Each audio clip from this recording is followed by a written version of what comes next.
everyone, Jay Sherm here. In today's episode, I'm going to give you 5 tips on being an entrepreneur. During the pandemic, so many people have approached me with business ideas. Now they have time, right? Everybody has time. They're at home, whether they're working from home or they're unemployed or they're just taking care of their kids.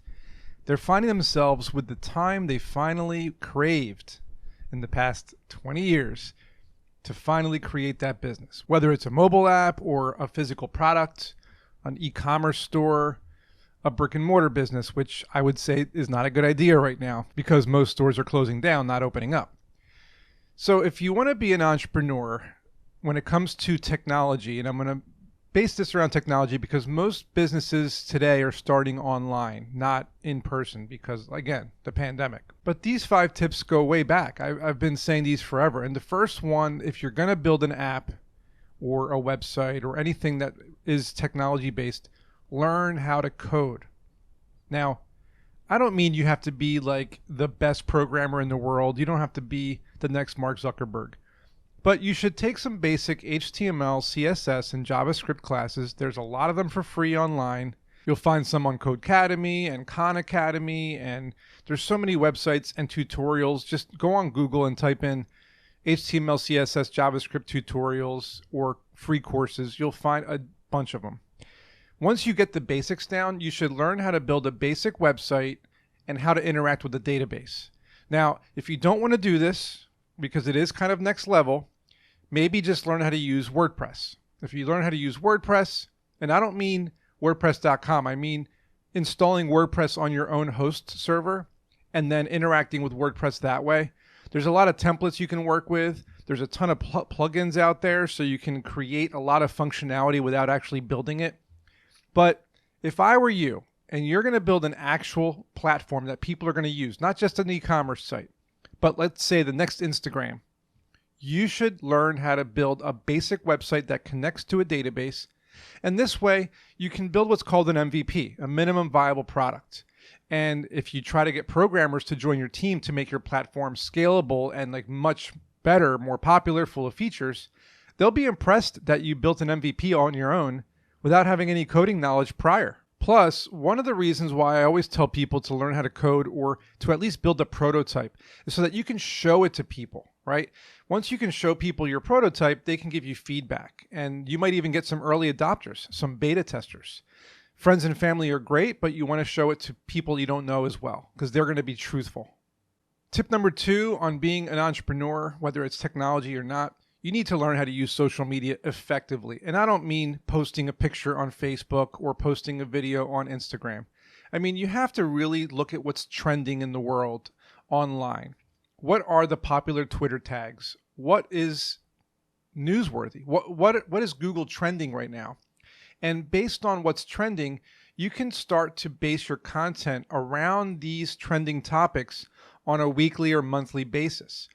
This will drive more eyeballs to your offerings. Now, of course, you want to make sure you're not just, picking a trending topic. Like, let's say the trending topic this week is how airlines are doing really well. Well, if your startup has to do with clothing, I mean, I'm not exactly sure how you can tie it in with airlines, but if you can get creative, maybe you can say the most comfortable clothing to wear on your next trip, right? So maybe you can figure out a way to do that. That's the smart move, looking at trending topics and then using social media. Now, don't forget choosing the right keywords, choosing the right platforms. Maybe Pinterest is not for you. Maybe it's Facebook, Instagram, Twitter, maybe TikTok. Maybe it's all about short form videos for you. Maybe your medium is very visual, so you need to show it and getting people to make content for you as well. And I probably don't have to say this, you should already know this, but just in case you don't, you should have a blog and you should be posting content on your blog at least once a week regarding these trending topics, tying them into your products.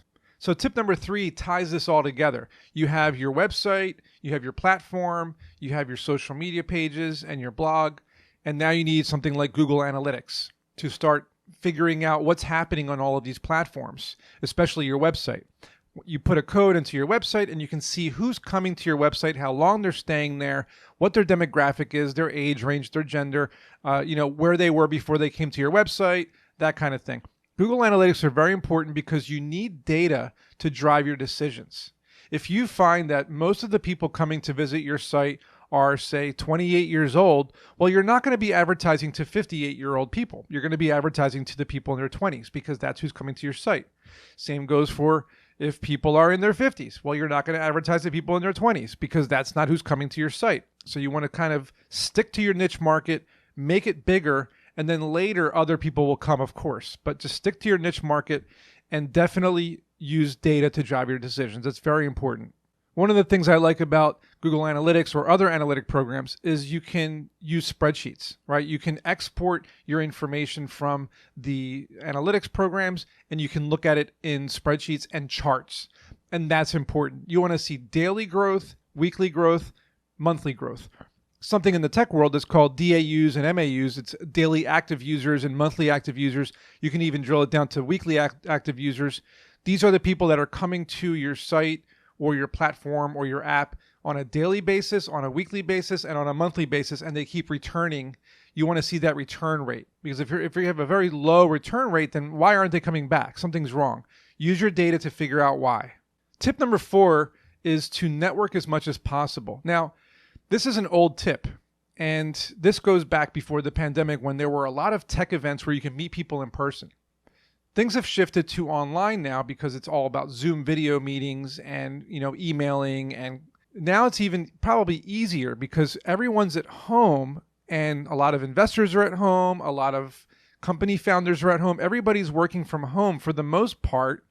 And so it's a lot easier to get a hold of them, I think, because the people that I've been talking to recently in the past 8 months, it's been a lot easier to get them on the phone, get a Zoom or a Skype video call with them. They answer my emails a lot quicker. I've noticed it's much easier. So now's a good chance for you to form relationships. Now, I'm not saying you should go out there asking investors for money. That's always a bad idea.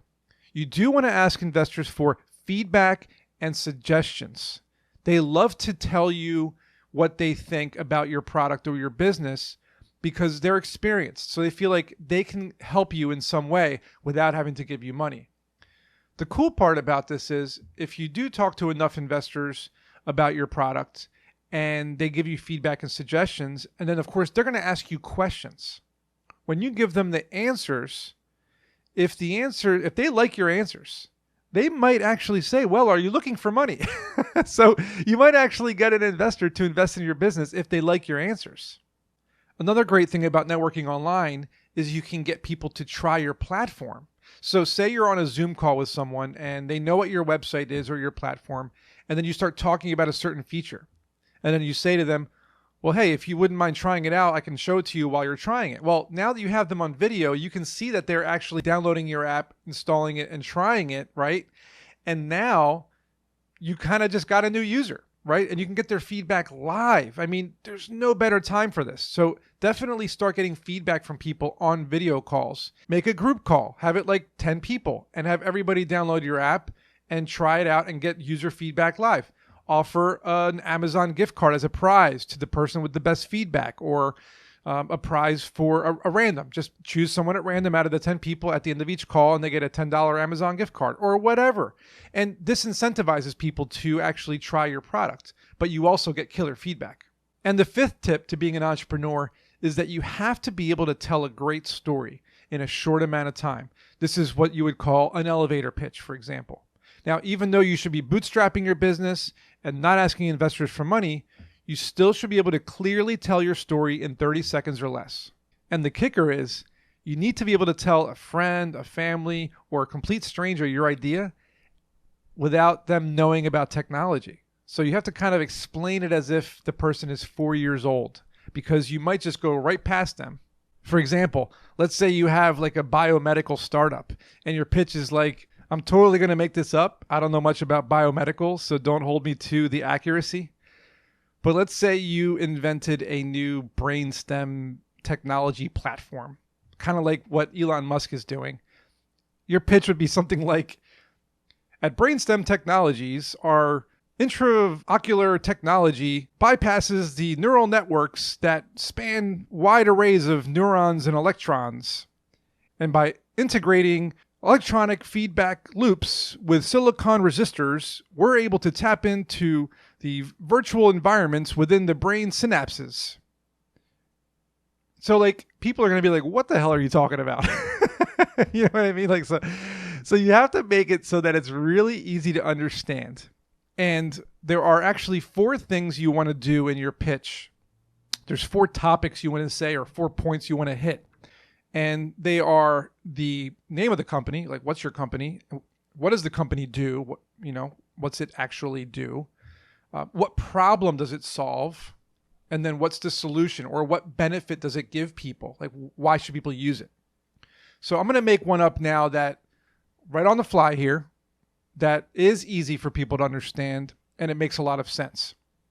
And I'm going to pick something that everybody has already probably seen or heard to make it easier on myself. And I'm going to do something like a dog walking app, okay? GoFido is a dog walking app that helps disabled or elderly people walk their dogs on a daily basis. By making the app super simple, our users will have an easy time finding the right person to walk Fido. Now, I think anybody can understand what the app does. It's a very simple dog walking app for people who are disabled or elderly because maybe they can't see well, or maybe they don't know how to use the phone, or maybe they have impairments.